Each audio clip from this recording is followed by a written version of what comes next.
I'd rather not give me surname. What's your collar number?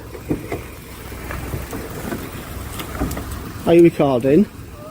Am I recording? Yes, I am recording on my camera. Why didn't you tell me? Okay. Why didn't you tell me? Because I've only just started recording. No, you put it on in the car, didn't you? Okay, I've only just started recording. Right, well you need to tell. We're going to detain you for the purpose of a search. Okay. You never told me. You never told me why you were. Cameras on me. Okay. Yeah, we're supposed to tell people. Alright, I'm not comfortable you being on police premises whilst. Couldn't care less whether you're comfortable or not. Okay, that's fine. Okay. This is a tyrant here, people. Okay. What's your name, She's going to sir? search us. It's none of your business. It is my business. No, it's You're not. on police premises. Trust me, it's taking none of your photographs business. and videos. Trust me, it's none of your business. Watch out, buddy. Really isn't any of your business. It's a public place. I can take pictures. Come on then, off you go. Detained under 43. Section 43. Yeah. Search under the Terrorism Act. So I'm PC Lynch, based out of. From the very first moment, this interaction goes off the rails. The female officer wastes no time detaining Matt, relying on the utterly baseless claim that she's not comfortable with him filming outside a police station. That alone exposes just how poorly trained or poorly intentioned she is. Because discomfort is not grounds for detention under any law, let alone the highly specific Section 43 of the Terrorism Act. To make matters worse, when her colleague tries to jump in and name the legislation being used, he stumbles, unable to even finish his sentence until Matt, who clearly knows the script by now, says Section 43 himself. It's a telling moment. The people detaining him don't even fully understand the powers they're abusing. Section 43 requires reasonable suspicion of terrorism, not a vague feeling, not a camera, and certainly not someone standing quietly in public. Can I get a copy of that? Put your arm down. No, don't I'll put that away. there. I'm putting it there. Excuse me, I'm entitled to film, okay? You're not. I'm asking you If I want to film your personal cars, I can. There's no law against I'm it. asking you to leave. And I wouldn't have done. I wouldn't have done.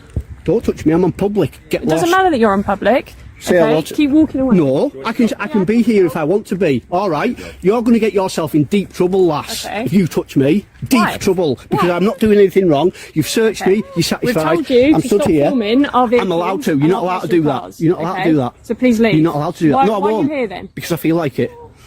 Catching tyrants like you and him. I will stand here and I will get every single personal car now, whereas I wouldn't have before. Would you? Okay. Excuse me. Right, this is a start. Deep trouble. Deep trouble.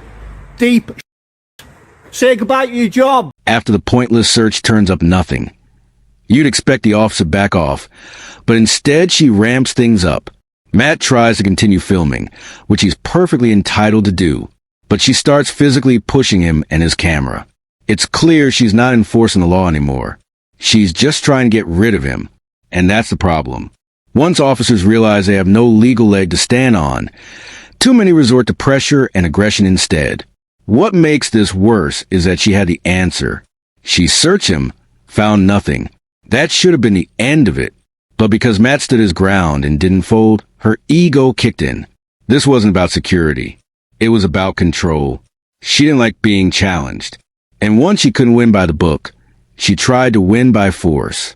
These guys won't open the door now because they just assaulted me outside the police station and took my phone off me. Because I was filming the cars. Well, love, this is what it gets you. Make a note of every single one of them. And that's that stupid cow that works there. But not for much longer. Well done, Ben. You were absolutely right. That was pretty much one of the most shocking ones I've ever come across. Actually assaulted on the public land and had my phone stolen off me. And they've just got themselves in a whole heap of trouble. And yes, I will be pursuing this one, make no mistake about it. A lot of the ones where I get a bit of aggro off them, I tend not to do anything. It takes something special, and this is a special one. Thankfully, Matt didn't just walk away from this blatant abuse of power. He got in touch with HNK, pursued legal action, and came out on top, securing compensation for the unlawful search and physical handling he endured. It was a clear win for accountability. In a follow-up comment, Matt cheekily responded to a viewer asking how much he received by saying millions. Obviously tongue-in-cheek, but the real payout was likely in the thousands. And while justice was technically served, there's an uncomfortable truth that money didn't come out of the offending officer's pockets. It came from public funds, your taxes and mine, meaning every day people paid the price for police failures, not the individuals responsible. And that's the issue. Officers can detain, search, push, and violate rights with almost no personal consequence, while the system quietly covers the cost behind closed doors. Now, if you thought Matt's detention was bad, watch how Mr. Auditor was dealt with. He also won his lawsuit and showcases how much compensation he received. What is? This is here, come on. Oh, I didn't know. The gate was open. Well, follow me then. And Well, I've recorded what I needed anyway, so no problem. Come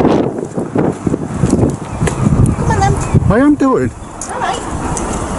You're very impatient. This is private property and you're recording. These are private vehicles. They are private vehicles, and I am coming. I walked slower than you. Faster than that a minute ago. I know, but my legs are aching now. Come on. My legs are aching, just give me a minute. Have a bit of compassion for people who's got bad legs. Come on. You're so right down now. Come on. You sound like you're talking to a dog, you know. Come on, come on. It's trespassing. Can I ask you what you're doing, sir? You can ask me, yeah. Yeah, I'm going to stop you right there. What are you doing? Yes, please. Can I ask you what your name is? Yeah, I'm not going to tell you. Okay, you're currently trespassing on police property. Can I ask you what your name is? You can ask me, yeah, I'm not telling Okay, so you. what's your name? I'm not telling you. What's your name and your date of birth? I'm not telling you. Okay, why not? Mr. Auditor was leaving the car park as requested, calmly, without issue, and escorted by an officer. It was over. But then another officer storms in with zero situational awareness and instantly throws accusations of trespassing, demanding personal details as if he's entitled to them. Why? Because the ego kicked him before the facts were even considered. Let's be clear. Walking into a police car park where the gate is open and no signs are clearly visible isn't criminal. At most, it's a simple civil trespass. And Mr. Auditor left when asked. There was no aggression, no refusal, no threat. So when the second officer swoops in, barking for name and date of birth, it's not about the law. It's about control. And when Mr. Auditor calmly declines, the officer doesn't de-escalate or reassess. He doubles down. Okay, can you explain to me why you're trespassing on police property? Well, the gate was open, I didn't see any signs, and it looked like it was public. So, If it's not public, then I'll leave. excuse me, what? If it's not public, then I will leave. It's Okay. not public, fella. There's plenty of signs on the gate that says police property. The gate was open, I didn't see the sign. So, anyway, like I say, I mean, if it's not public, then I'll leave. I'm asking you for your details. I know you're You're asking currently me. on the property that belongs to police. I You know. shouldn't be. There's Yeah. no access to public here. Can I Well, the ask gate you? was open. Okay, can I ask you why you're here? You can ask, yeah. My clients told me not to say anything. Okay, who's your client? None of your business. Okay, so I'm again going to ask you why are you filming in police property and police personnel and also police vehicles whilst you're here? And I've answered that already. Okay, I'm asking you why. And I've answered that. My client said I'm not to tell anybody.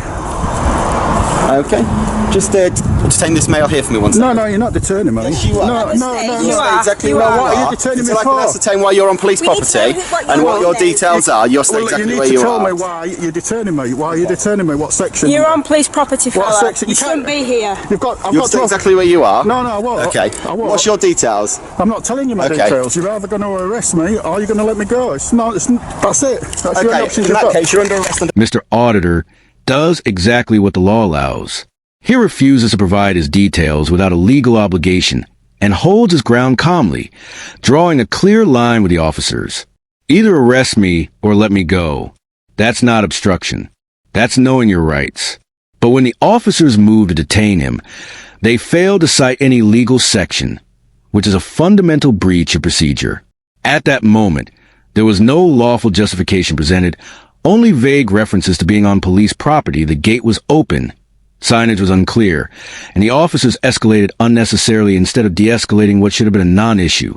Following a completely unjustified escalation by an officer who couldn't handle a calm and compliant member of the public choosing not to provide his name, Mr. Auditor walked away with a £6,000 settlement. That's not pocket change. It's a direct admission that the force, homicide police no less, knew they were in the wrong and decided to settle the claim in full rather than let it get dragged further into the legal spotlight. The irony is almost too perfect. The officer claimed Mr. Auditor was trespassing even though he was already leaving, and then attempted to fish for personal details without any legal grounds, and now, thanks to a Part 36 offer to settle. The very force that tried to intimidate him had to pay up thousands, funded yet again by the public purse. This wasn't defiance for defiance's sake. It was a law being exercised. But instead of responding with calm clarity or correct procedure, the officer took the bait and arrested him, not because he had committed an offense, but because the officer couldn't handle a situation where someone knew their rights and wouldn't bend. And though Section 43 of the Terrorism Act was eventually cited, it was done after the arrest, not when Mr. Auditor was being detained. That's not just sloppy, it's unlawful.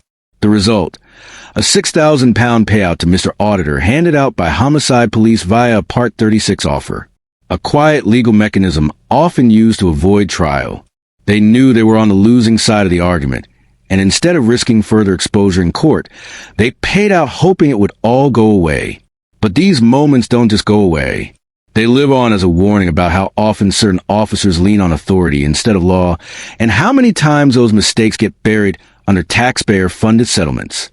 Let's be clear, these weren't complex, high-stakes incidents. Matt was filming. Mr. Auditor walked into an open car park and left when told to. Yet, both were treated like threats. Both had their rights denied. And both were physically or legally mishandled by officers who either didn't understand the rules or didn't care. It's not a lack of tools or training that cause these failures. It's a lack of discipline, restraint, and accountability. And while payouts like these can feel like justice, they're also a symptom of a broken culture within some ranks of the force. In the end, both Matt and Mr. Auditor walked away with wins. Not just legally, but morally. They stood firm, held the line, and reminded us why it's so important to document and challenge authority when it crosses the line. But they shouldn't have had to. What should have happened was simple. The officers should have de-escalated, listened, and let the law, not their pride, guide their actions. Until that becomes a standard, episodes like this will keep surfacing, and the cost won't just be financial. That's it for today's video. If you enjoyed this episode, don't forget to like, comment, and subscribe. It really helps me continue with my independent coverage. Also, don't forget to check out Matt and Mr. Auditor. Their channels are linked in the description. Show them some love. Thanks for watching. See you in the next.